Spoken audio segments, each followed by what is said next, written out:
नमस्कार साथियों।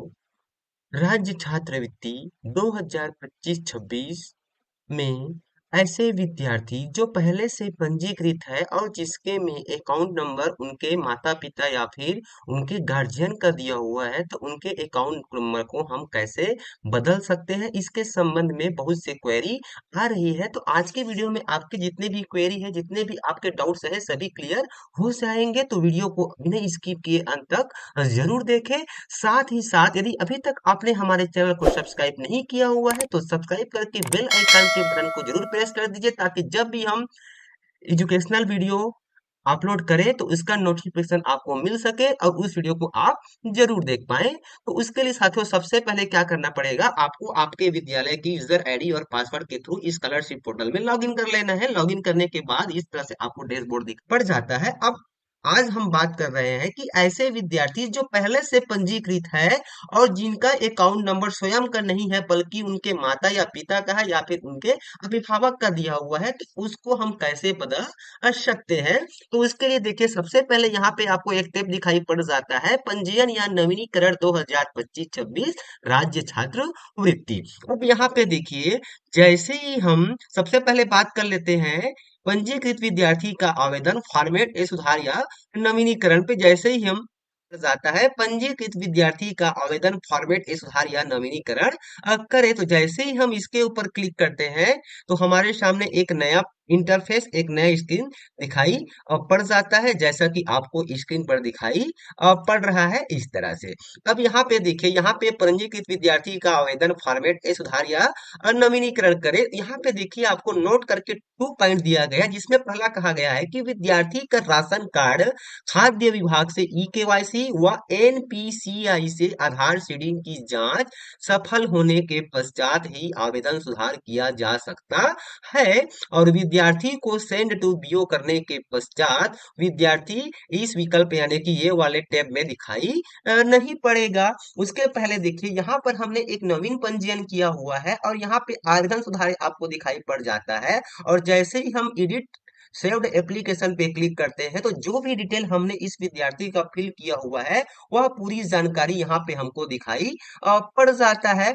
अब देखिए, जैसे ही आप किसी विद्यार्थी का नवीन पंजीयन कर रहे होते हैं, तो यहाँ पे आपको कहीं पर भी अकाउंट नंबर ऐड का ऑप्शन आपको दिखाई नहीं पड़ता है। इसका मतलब यहाँ पे क्लियर है कि विद्यार्थी का मतलब यह है कि विद्यार्थी का आधार कार्ड जिस खाता नंबर से लिंक्ड होगा, जिस खाता नंबर में शीडिंग होगा, उसी खाता नंबर पे आधार के थ्रू वह पेमेंट जो है हो जाएगा। यहाँ पे स्पष्ट किया गया है कि आधार सीडेड सक्सेस फुल, यानी कि आधार सीडिंग सफल हो गया है, यानी कि जिस खाते में विद्यार्थी का आधार सीडिंग होगा उसी में पेमेंट जाएगा। यानी कि आपको कहीं पर भी ऐसे विद्यार्थी जिनके माता पिता या फिर अभिभावक का खाता नंबर ऐड है, उसको आपको कहीं पर भी चेंज करने की जरूरत नहीं है। उसके लिए यहाँ पे देखिए, आप पंजीकरण नवीनीकरण टैब पे क्लिक करते हैं और यहाँ पे आपको एक ऑप्शन दिखाई पड़ जाता है, विद्यार्थी का एनपीसीआई से आधार सीडिंग जांच करे। तो जैसे ही हम विद्यार्थी का एनपीसीआई से आधार सीडिंग जांच करे पे क्लिक करते हैं, तो हमारे सामने उस विद्यालय में, यानी कि तो हमारे सामने विद्यालय में जितने भी विद्यार्थी पूर्व से पंजीकृत है, उनकी लिस्टिंग यहाँ पे हमको दिखाई पड़ जाता है।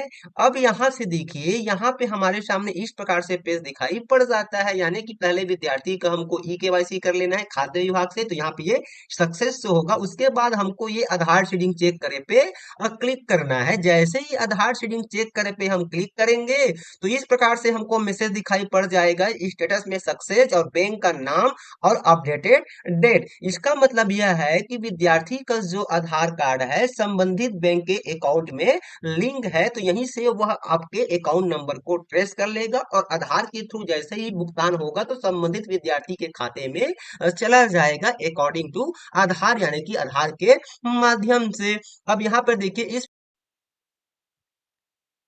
अब यानी कि यहाँ पे देखिए इस विद्यार्थी का जब हमने आधार सीडिंग चेक किया तो ये सक्सेस हो गया है और यहाँ पे हमको बैंक का नाम शो कर रहा है। अब यहाँ पे देखिए हम जैसे ही उसके बाद यहाँ पे हम पंजीकृत विद्यार्थी का आवेदन फॉर्मेट ए सुधारे पे क्लिक करते हैं तो जिस विद्यार्थी का यहाँ पे आधार सीडिंग सफल हो गया है केवल उसी की लिस्टिंग यहाँ पे दिखाई पड़ रहा है इस तरह से। अब यहाँ पे देखिए वह जो विद्यार्थी है यहाँ पर आ चुका है। तो उसके बाद यहाँ पे देखिए आप आवेदन सुधारे के नीचे में एडिट एप्लीकेशन दिखाई पड़ रहा है। अब जैसे ही हम ये एडिट एप्लीकेशन के ऊपर क्लिक करते हैं तो जैसे ही हम एडिट एप्लीकेशन पे क्लिक करते हैं तो हमारे सामने इस प्रकार से पूरी विद्यार्थी की जानकारी हमारे सामने ओपन हो जाता है और कहीं पर भी देखिए अकाउंट नंबर ऐड या फिर चेंज का ऑप्शन हमको दिखाई नहीं पड़ता है, बल्कि यहाँ पे देखिए हमको ये दिखाई पड़ जाता है कि विद्यार्थी का आधार नंबर और यहाँ पे हमको दिखाई पड़ जाता है आधार सीडिंग सक्सेस, आधार सीडिंग सफल। तो इस प्रकार से हमको ये दिखाई पड़ जाता है। और साथ ही हम जब ये नवीन विद्यार्थी का पंजीयन फॉर्मेट ए जब ओपन करते हैं नए विद्यार्थी का पंजीयन करने के लिए तो यहाँ पर भी देखिए आपको कहीं पर भी अकाउंट नंबर ऐड का ऑप्शन नहीं है। केवल दो ही चीज दिखाई पड़ जाती है जो मेन है ई केवाईसी खाद्य विभाग से और एनपीसीआई से विद्यार्थी का आधार सीडिंग। तो यहाँ पे स्पष्ट है कि क्लियर है कि जो विद्यार्थी पहले से पंजीकृत है और जिनके में हमने उनके माता पिता या फिर उनके अभिभावक यानी कि गार्जियन का अकाउंट नंबर ऐड किया हुआ है उसको आपको कहीं पर भी चेंज करने की जरूरत नहीं है। आपको केवल यहाँ पे विद्यार्थी का खाद्य विभाग से ई केवाईसी जांच करना है। यहाँ से जब वह सफल हो जाता है तो आपको ये वाले ऑप्शन में आ जाना है कि विद्यार्थी का एनपीसीआई से आधार सीडिंग जांच करे में आ जाना है और यहाँ से आपको संबंधित विद्यार्थी का आधार सीडिंग जांच करना है। यहाँ से आपको विद्यार्थी का आधार सीडिंग चेक करना है और यहाँ पे आधार सीडिंग चेक करे पे आपको